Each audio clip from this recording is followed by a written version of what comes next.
Most people think an empath is just someone who feels deeply. That's cute. But the truth is, being an empath is surviving emotional wars nobody else can even see. And if you're watching this right now, there's a high chance your life has already gone through 3 phases, 3 painful transformations, 3 identities, 3 versions of yourself. And phase 2? That's where most empaths almost lose themselves completely. Because phase 1 breaks your heart, but phase 2 breaks your soul. Listen carefully. The first phase of an empath's life is innocence. This is the version of you that trusted everyone. The version that loved hard without fear. You saw good in toxic people. You gave second chances to people who didn't deserve first ones. You stayed loyal even when you were being disrespected. Because your heart was pure. Empaths don't enter the world with armor. They enter with open arms. You were the person checking on everyone else while nobody checked on you. You listened to people vent for hours while your own pain stayed buried inside your chest. You became everybody's emotional home while secretly feeling homeless inside yourself. And the worst part? People loved your energy. Why? But ignored your wounds. See, empaths are dangerous because they can feel what others hide. They notice fake smiles, forced energy, passive aggression, manipulation, jealousy. But during phase 1, they ignore the red flags because they believe love can heal people. That's the mistake. Because eventually, the empath becomes the emotional punching bag for emotionally broken people. You forgive too much. You over-explain. You stay too long. And one day, life teaches you a lesson so painful that your entire personality starts changing. That's when phase 2 begins. The destruction phase. The hardest phase an empath will ever experience. This is where the empath stops recognizing themselves. You become emotionally exhausted. Not because you're weak, but because you carried too many people who never carried you back. Phase 2 is where your nervous system changes. Your trust disappears. Your smile becomes rare. Your energy becomes protective, and nobody understands it. People start calling you cold, but they never saw how many nights you cried in silence. They never saw how many times you stayed loyal while being betrayed behind your back. They never saw how many times you gave your last bit of energy to people who drained you dry. This phase is terrifying because the empath starts waking up, and awakening is painful. You start realizing that some people only loved your usefulness. Some only came to you when they needed healing. Some enjoyed your kindness because it benefited them. And once an empath realizes this, something inside them dies. You stop chasing people. You stop explaining yourself. You stop begging for basic respect. But here's the scary part. During phase 2, empaths isolate themselves from the world. Not because they hate people, but because they finally understand people. They become quieter, more observant, more detached. You answer messages late. You disappear for days. You protect your peace like your life depends on it, because honestly it does. And deep down, you start fighting a battle nobody can see. One side of you still wants love. The other side is terrified of getting hurt again. There was a time when you loved people without hesitation, before the overthinking, before the anxiety, before the emotional walls, before life taught you that having a good heart in a cruel world can become dangerous. That was the first phase of an empath's life, the innocent phase, the phase where your heart was still untouched by betrayal, where you believed loyalty was normal, where you thought people loved the same way you did. And that's why empaths get hurt differently, because they don't love halfway. They don't care halfway. They don't show up halfway. When an empath enters someone's life, they bring their entire soul with them, their attention, their energy, their emotional presence, their patience, their softness. And most people will never understand how rare that truly is. See, empaths were never the loudest people in the room, but somehow they always became the safest people in the room. Strangers opened up to you within minutes. People trauma dumped on you without even realizing why. Friends came to you when their world was falling apart, because your energy felt like peace. But nobody ever asked what carrying everyone else was doing to you. That's the hidden curse of being an empath. You become everybody's emotional support system while secretly collapsing inside yourself. You learned very early to ignore your own pain, to suppress your emotions, to smile while mentally exhausted, to comfort people, while needing comfort yourself. And the scary part is you got used to it. You became the person who said, "I'm fine," with a breaking heart. You became the person who listened to everybody else's problems while your own mind was drowning in silence. You became emotionally available to people who would never be emotionally available for you. Because deep down, innocent empaths believe love means sacrifice, so you kept giving. More time, more patience, more forgiveness, more understanding. Even when your soul was screaming for rest, you saw potential in people instead of reality. That's why manipulators loved you, because toxic people are attracted to empaths the same way darkness is attracted to light. They saw your kindness and knew they could survive inside it. They saw your empathy and knew you would keep understanding behavior that should have made you leave. They saw your loyalty and knew you would stay long after the disrespect started. And the heartbreaking part, you didn't even notice it at first. Because innocent empaths always try to understand before they judge. You excuse bad behavior because they've been through a lot. You tolerated disrespect because nobody's personal. Fact, you ignored red flags because people can change, while slowly destroying yourself in the process. That's what makes phase 1 so dangerous. Empaths naturally absorb emotions like a sponge absorbs water, so when they're around emotionally damaged people long enough, they start carrying pain that never even belonged to them. You walked into rooms and instantly felt the tension. You noticed energy shifts nobody else noticed. You could hear sadness hiding behind laughter. You could feel anger hiding behind silence. And because your heart was so sensitive, you tried fixing it all. You wanted everyone around you to feel okay, even if it meant losing yourself. That's why innocent empaths become exhausted so early in life. Not because they're weak, because they care too deeply in a world that rewards emotional numbness. And eventually, people start taking your kindness for granted. Your fast replies become expected. Your loyalty becomes normal. Your emotional support becomes convenient. Nobody notices how much you give until the day you stop giving it. That's when they suddenly call you different.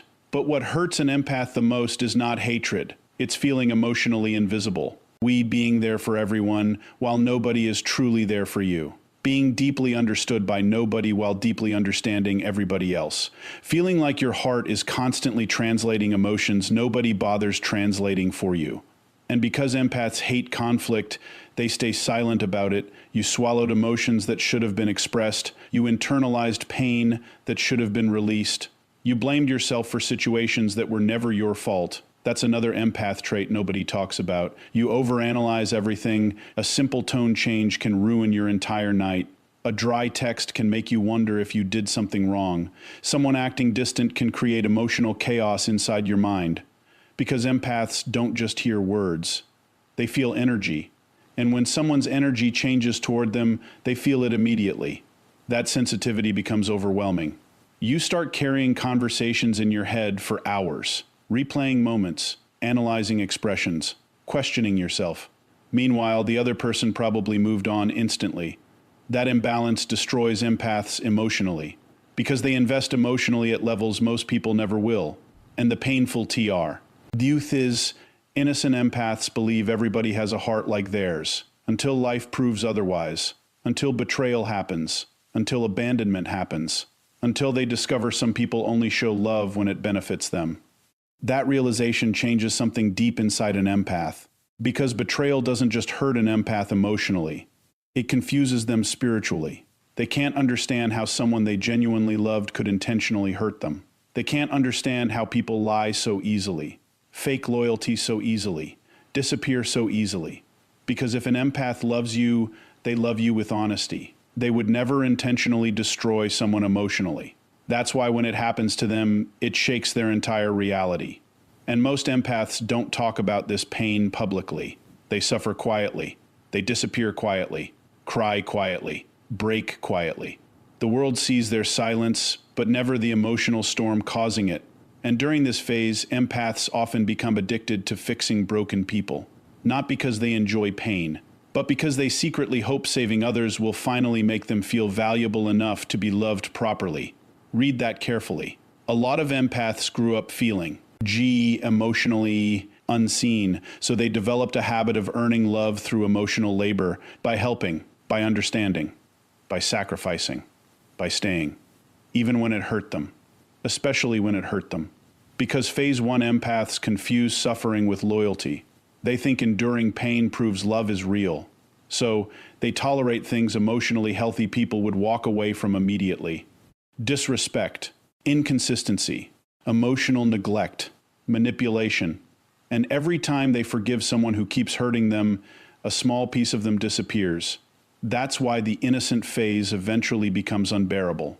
Because one day the empath realizes something devastating. The people they kept saving were never trying to save them back. And that realization hits harder than heartbreak. It feels like waking up emotionally homeless after spending your entire life making other people feel at home inside your soul. Then comes the phase that changes an empath forever, the destruction phase. The phase nobody prepares you for, because this is not normal heartbreak. This is not regular disappointment. This is the moment an empath slowly realizes that the world is far colder than they ever imagined. Once that realization enters their soul, they never become the same again. This phase usually begins silently, not with one betrayal, but with accumulated pain. Years of being emotionally drained. Years of forgiving too much. Years of feeling unseen. Years of giving everything to people who only gave excuses in return. Until one day, something inside the empath finally snaps. Not loudly, quietly. That's the terrifying part. Empaths don't explode first. They endure first.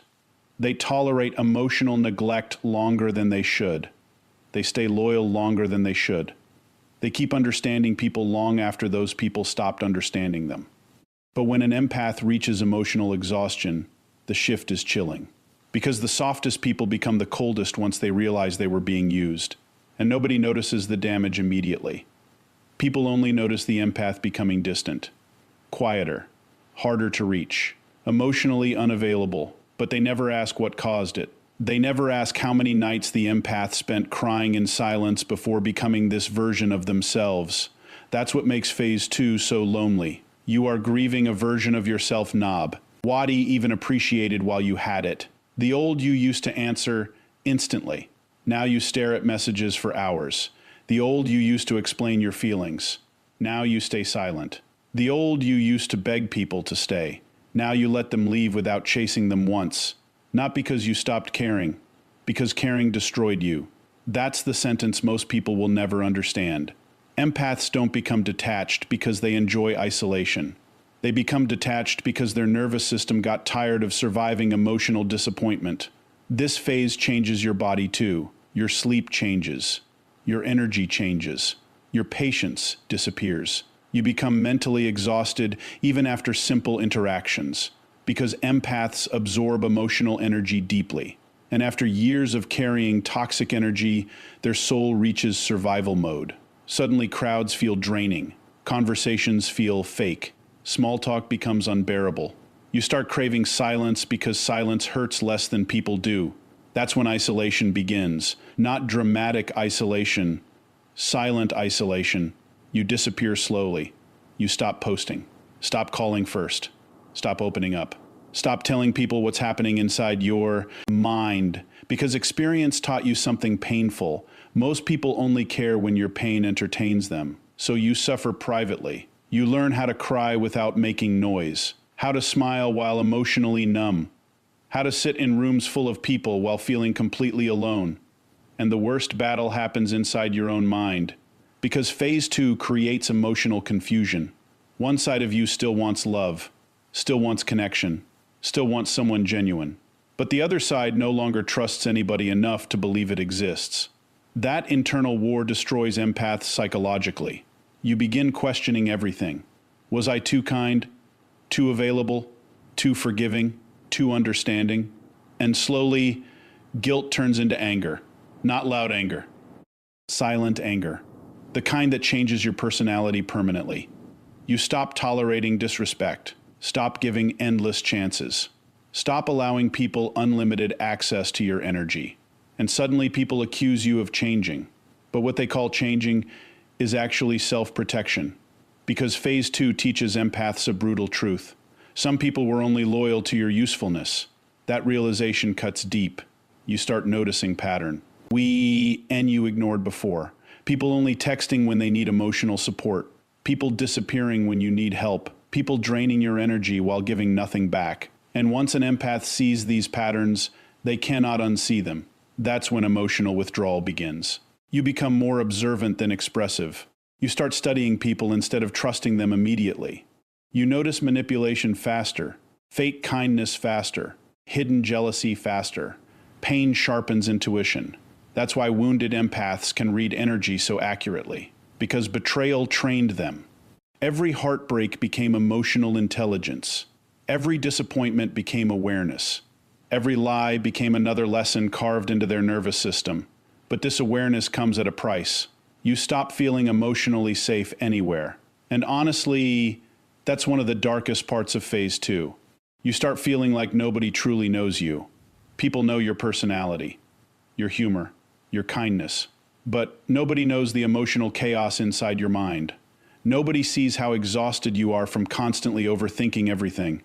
Because empaths don't just feel their own emotions, they absorb atmospheres. A room can ruin their mood. A person's energy can drain them instantly. A toxic environment can mentally destroy them without anyone noticing. And after years of this emotional overload, the empath starts shutting down emotionally to survive. This is where numbness appears, the dangerous kind. You stop reacting the way you used to. Things that once broke your heart now just make you tired. You stop arguing because you realize explaining yourself to emotionally immature people is pointless. That silence scares people. Because phase 2 empaths become unpredictable. The same person who once overloved everyone suddenly disappears emotionally. And deep down, they hate it too. That's what nobody talks about. Empaths grieve their own softness. They miss the version of themselves that trusted easily, loved freely, smiled genuinely. But life punished that version too many times, so now they protect themselves differently. You start setting boundaries, and toxic people hate boundaries. You stop answering immediately. Stop overgiving. Stop emotionally rescuing everyone. And suddenly the same people who benefited from your kindness call you selfish. That's how you know phase 2 is working, because healing always disappoints the people who benefited from your self-destruction. Read that again. The destruction phase is painful because it forces empaths to confront something they spent their whole lives avoiding. Not everyone deserves access to your heart. That realization feels brutal to an empath because loving people was always their identity. Helping people, understanding people, being there for people. But phase 2 teaches you that constantly saving others while abandoning yourself is not kindness. It's self-neglect. And eventually, the empath becomes emotionally exhausted from carrying relationships alone. That's when they stop forcing connections, stop chasing closure, stop trying to convince people to value them. You finally realize something heartbreaking. If someone truly cares about you, you won't have to beg for consistency. That truth changes everything. Now your energy becomes selective, your trust becomes rare, your presence becomes earned, and people feel that shift immediately. Some leave because they can no longer manipulate you. Some grow angry because your boundaries expose their selfishness. Some disappear because we're attached to your healing energy, not your actual soul. That's why phase 2 often leaves empaths completely alone for a while. And honestly, that loneliness is necessary, because the empath cannot evolve while constantly surrounded by people draining their spirit. The isolation hurts. The silence hurts. The emotional confusion hurts. But slowly, something powerful begins happening inside the empath. For the first time in their life, they start choosing themselves. And that feels both terrifying and liberating at the same time. And then one day, something changes inside the empath. Not suddenly, not dramatically, quietly. The pain that once controlled them no longer hits the same. The loneliness that once destroyed them starts feeling peaceful. The silence they once feared becomes the safest place they know. This is phase 3, the rebirth. The version of the empath that most people will never fully understand. Because this version was built from emotional survival. Every betrayal taught them something. Every disappointment sharpened their awareness. Every sleepless night transformed them into someone deeper, calmer, and far harder to manipulate. And the scariest part, RT, this empath no longer needs validation to feel valuable. That changes everything. The old empath begged to be understood. The reborn empath understands themselves enough to stop explaining. That alone creates power most people cannot comprehend. You stop chasing people who misunderstand you. Stop fighting for attention. Stop trying to prove your worth to emotionally unavailable people. Because Phase 3 empaths finally realize something life-changing. People who genuinely value you will never make you beg for basic respect. And once that truth enters your soul, your entire energy changes. Now your presence becomes rare, calm, controlled. You no longer react emotionally to everything because pain taught you emotional discipline. That doesn't mean you stopped feeling deeply. It means you finally learned that not every emotion deserves your reaction. That's maturity, and people notice it immediately. There's something intimidating about healed empaths, not because they're aggressive, not because they're arrogant, because they see through people too quickly. Phase 3 empaths can walk into a room and instantly feel hidden tension. They notice fake smiles, forced energy, manipulation, de-ative behavior, not because they're psychic, because suffering trained them to read survival signals. Pain became perception. That's why reborn empaths stop ignoring red flags. The old version gave endless chances. This version watches patterns, because Phase 3 teaches you that words mean nothing without consistency. You stop listening to promises. You start observing behavior. That shift protects your peace, and peace becomes everything to you now. Not attention, not popularity, not validation. Peace. You spent too much of your life emotionally drowning inside chaos created by other people. Now even one toxic conversation feels exhausting. That's why reborn empaths become selective with access. Not everyone can reach you anymore. Not everyone deserves your vulnerability anymore. Not everyone gets unlimited pieces of your heart anymore. And honestly, that's healthy, because younger empaths believed setting boundaries was selfish. Mature empaths understand boundaries are survival. You finally realize your energy is sacred. The way you love people is rare. The way you emotionally show up is rare. The way you understand pain without judgment is rare. And once you understand your O-W-N value, you stop giving yourself cheaply to people who treat your soul casually. That's the biggest transformation of Phase 3. You stop abandoning yourself to keep others comfortable. Read that carefully. Because most empaths spent years shrinking themselves for other people, staying quiet to avoid conflict, accepting disrespect to avoid losing people, overgiving to feel emotionally needed. But Phase 3 destroys that habit. Now, if something feels wrong, you leave. If someone feels manipulative, you distance yourself.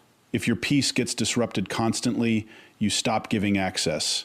No long explanations, no begging, no emotional performances, just distance. And distance becomes powerful when it's coming from someone who once tolerated everything. That's why people become shocked by the reborn empath. The same person who once chased everyone suddenly becomes impossible to control emotionally, because they finally understand something dangerous. Attachment is not love. A lot of people confuse being needed with being loved, empaths especially. They became addicted to fixing people because it made them feel emotionally valuable. But Phase 3 teaches you that healthy love not require self-destruction. Real love feels safe, consistent, mutual, not confusing, not draining, not emotionally violent. And once an empath experiences emotional clarity, they can never tolerate toxic attachment the same way again. That's why their standards rise. Not out of ego, out of self-respect. Now energy matters more than appearance. Intentions matter more than words.